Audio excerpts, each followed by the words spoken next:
To all our amazing fans, the truth is, we are here for you. We got to thank you for 10 years of support and inspiration. You're the reason we're here. And it's all been leading up to this. Thank you. Thanks, guys. Thank you so much. Thanks for being so incredible. We couldn't have done any of this without you. Kennedy said, "I have a responsibility to the company that I work with. I don't feel that I have a responsibility to cater in some way to fans."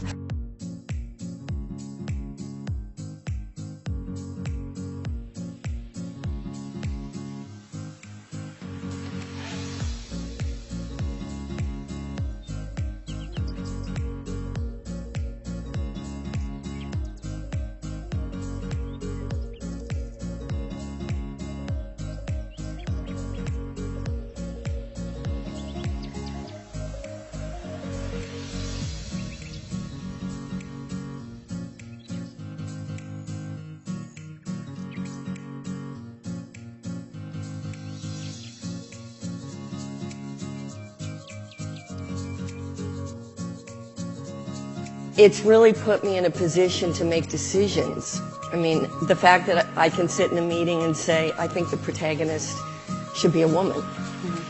I think that those are the kind of changes that are really, really important in our business. Are you looking at minorities and women directors for those titles? Well, we are, and we're doing what we always do, which is looking for the best filmmakers, the best writers, the best directors possible. So I'm not going to say for sure that we're going to hire any one demographic, but we're certainly meeting with a lot of people. So we will do what we've always done, which is hire who we believe to be the best people to write the films and to direct the films.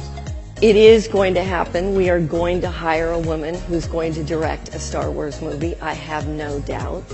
I've been a Marvel fan my entire life. I've worked for Marvel for over 10 years now.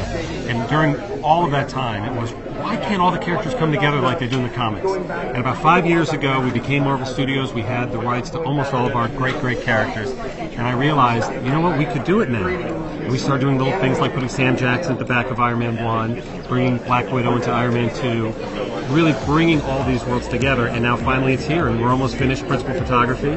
And I have to pinch myself almost every day to realize we're actually making this movie. People have just stayed with it. It means something to them. Certainly at this point, to be working on something like Star Wars is the culmination of all the experience that I've had over the years that I've been able to put to use with this film. So, just from the standpoint of being somebody in the audience, that it would be so wonderful to have these stories come back. And I've been a Marvel fan my entire life. And I immediately thought of, just from the standpoint of being somebody in the audience. I've worked for Marvel for over 10 years now. Certainly at this point, to be working on something like Star Wars is the culmination of all the experience that I've had over the years that I've been able to put to use with this film. So, and I have to pinch myself almost every day to realize we're actually making this movie. Were you always a Star Wars fan? I was a Star Wars fan in the fact that I had already decided to become a film major in college when the movie came out.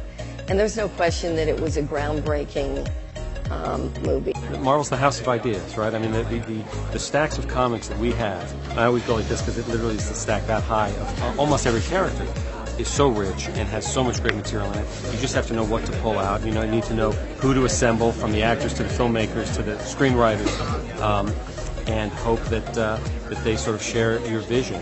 And I think that that's something inside the company that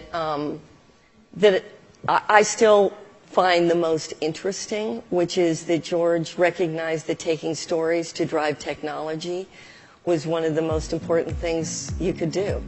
And that's something that we continue to do as we develop our stories. We keep looking at where can we start to push the technological boundaries. So much great material in it. You just have to know what to pull out. You need to know who to assemble, from the actors to the filmmakers to the screenwriters. So as we develop our stories, we keep looking at where can we start to push the technological boundaries. Kevin Feige, when I first came, Kevin Feige runs the show.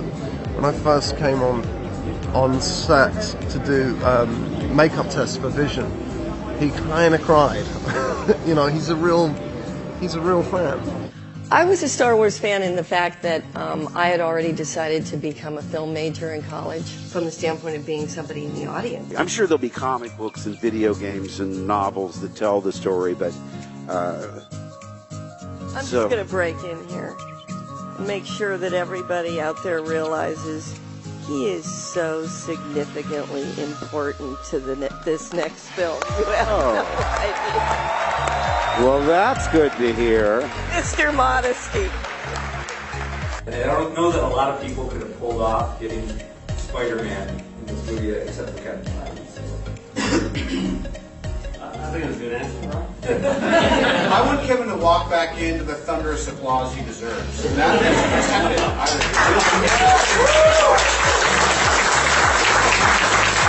From the standpoint of being somebody in the audience. People have just stayed with it. It means something to them.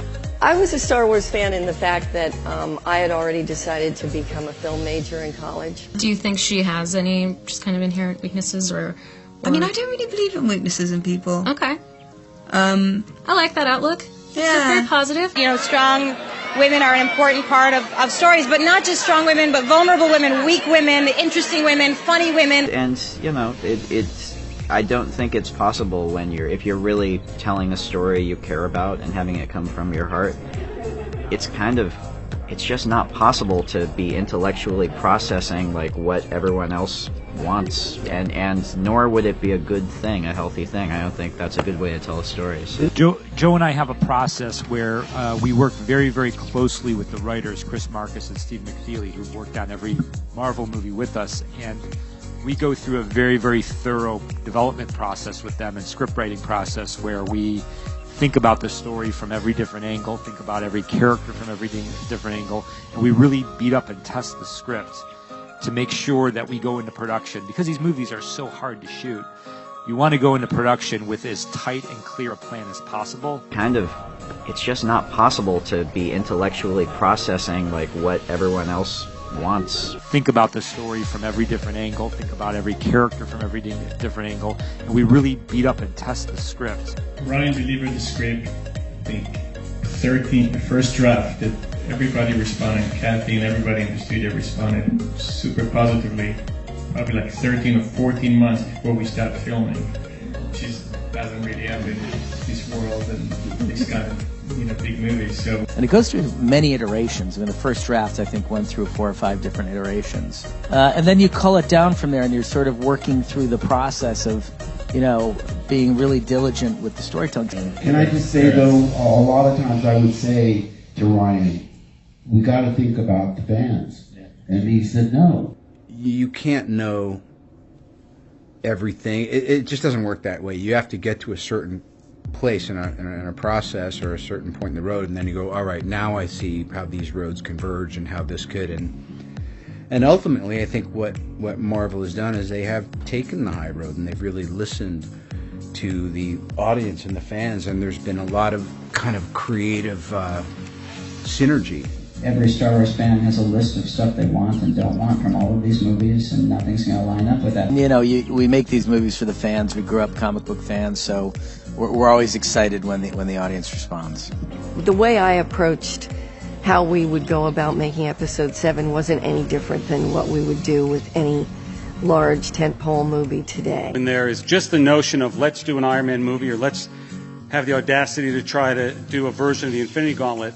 It starts with those comics, and with Infinity War in particular, when there were so many characters and so many threads of storylines from so many movies that we could have pulled from or could have used as inspiration, and we did.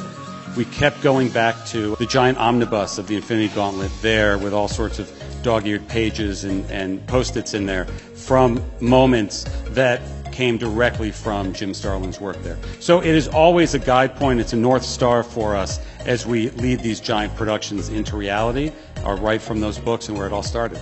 The way I approached how we would go about making Episode 7 wasn't any different than what we would do with any large tentpole movie today. I thought it was delightful. I think the strongest thing for me was my expectations were subverted. So you're saying it subverted your expectations in a way that was satisfying and kept you wondering what was going to happen next? Well, why does it work here and not in Star Wars The Last Jedi? Why does the subverted expectations work in this instance and not in the other? Because you know that's going to be the bitching in the comments. The Last Jedi was subverted and it was bad! The mere act of subverting expectations in and of itself is not an accomplishment. Okay. Like, that's easy. How are people going to expect this to end? We won't do that. It's subverting it in a way that is intriguing and satisfying in its own right, which this does, and that does not. Where you're asking, where is this going to go? At the end of Last Jedi, I was like, I'm done with Star Wars. Like, I don't care anymore. Like, I don't care where this goes. At the end of this, I was like, I want to know what happens next. I'm actually actively anticipating the next Avengers movie. Like, that's the biggest shock of all.